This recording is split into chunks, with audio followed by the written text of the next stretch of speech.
Today we're working on our warm, cool fall leaves. So we're going to be using real leaves, or you can use these stencils, or you can just draw your own leaves too. And our goal is to get 8 leaves on our paper. So far I have 1, 2, 3, 4, 5, 6. So I need 2 more. We also want them to look like they're just falling onto the paper. So you don't want to have them side by side. Leaves do not fall perfectly in order. Instead, we want them more random. So if I'm looking here, I might do this one. Oh, it fits in nicely right here. And then you just trace it with your pencil. Now, I don't always do the stem. I can add the stem in later and just draw some little lines. Okay, that's completely up to you. I'm gonna put one more right here and trace around that. Now is where you need to decide if you're doing warm or cool colors. That's something we already went over during class. So once you figure it out, you're gonna grab those markers from the tub. That way you don't get confused. So if I wanted to do warm colors, I have my markers here. I would go through, should I grab a green? No, that's a cool color. So I'm gonna grab some of the warm colors. There's multiple yellows, I don't need those. I'm gonna get a red. Pencil in there. Oh. Do I see a red? I do not see a red in this tub. Oh, that's okay. Now, we had talked about too, whether it's okay to add pinks in here. If you have any questions, you can come talk to me too. And, get red later. You can also add brown. I know brown is a neutral. It does not count as a warm color, but you can still use it. We can add neutrals into, whether you pick warm or cool, neutrals would be okay to use.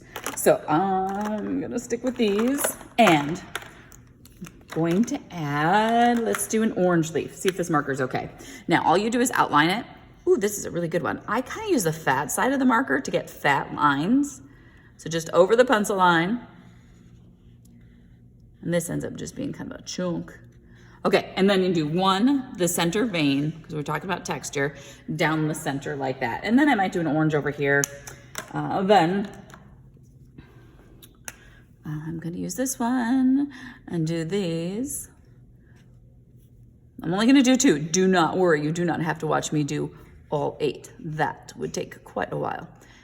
Now we are going to add water to these. We're gonna make our own watercolors. Okay, first, I have to do that center vein. Okay. Now we're gonna take, when you get all 8 done, pretend like I have 8 done. We're gonna take water and your brush, no actual paint, and we are going to make our own watercolors. So these markers are water-based, so when you add water, it should smear. So I'm gonna touch the edge and you can watch the color. Isn't that cool? Leak into the middle, make it lighter orange so the lines will still show. We don't put tons of water, and I want to get rid of all white spots. Oh, I think that looks good. Add just a little more water. It doesn't take much. We're gonna get this leaf down. Ooh, look at that bleed. Yes. I think this is just fun to watch. See a little white spot? Fill this in just with plain water, and that leaf is done. So you can see this is not gonna take tons of time. So you're gonna do that with all 8 leaves. Have fun.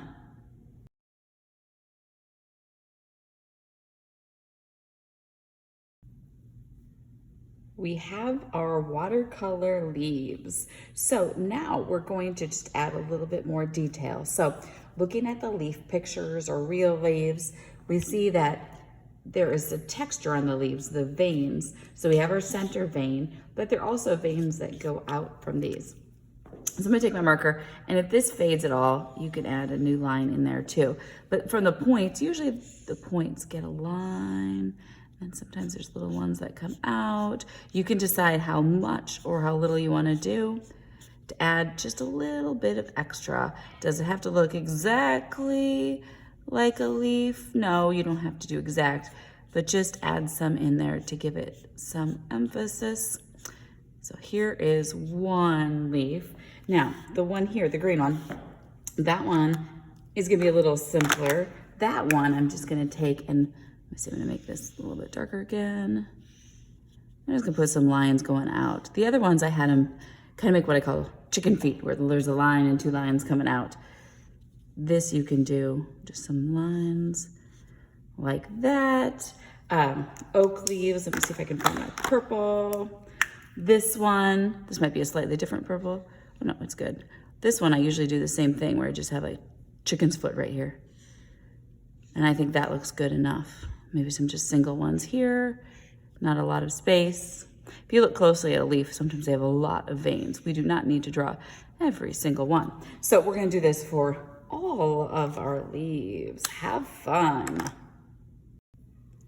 Once that's done, you're going to take a pencil and we're gonna draw a line going around our leaves just to make an interesting border so it's not just such a rectangle piece of paper. Once you get it drawn, you're gonna take your scissors and you're going to cut it out. I'm gonna pause the video and cut it out and I'll be done in just a second. All right, now I have it cut out. So I used warm or cool colors. Cool is correct. Now we're gonna make a frame for this out of construction paper. You need to use the opposite. So I chose cool colors for this. So for the background, I need to pick a warm color. That is the way you're going to show me that you understand the difference between warm and cool. Okay, so I have two pieces of paper here. One of them's warm, one of them's cool. Point to which one I should use. If you said red for warm, you are correct. So I'm going to glue this down here to give it a nice frame so it stands out. Now, one thing, we're gonna use glue. Which piece of paper do you put the glue on? The red piece or the white piece? The correct answer is the white piece. I always put the glue on the piece that is the smallest because then I know where the edge is. So I'm gonna turn this over. I probably wanna move this away for a second so I don't get glue on it. I'm gonna open my glue so it has that little space. Then I'm going to put glue around the edge. The middle, I really don't need to worry about. It's the edge that's important. I'm gonna put a line of glue around the edge, going around and around and around and around and around. Sometimes if I have a big center area, I might put an X. But you do not have to do that part either. I'm gonna take the red piece, then I'm gonna set this down. Now, is it gonna glue in just half a second? No, I'm gonna put this down. And if it goes off the paper a little bit, that's okay too. And then I'm gonna need to press to get it to stay. So press, press, press, press, press.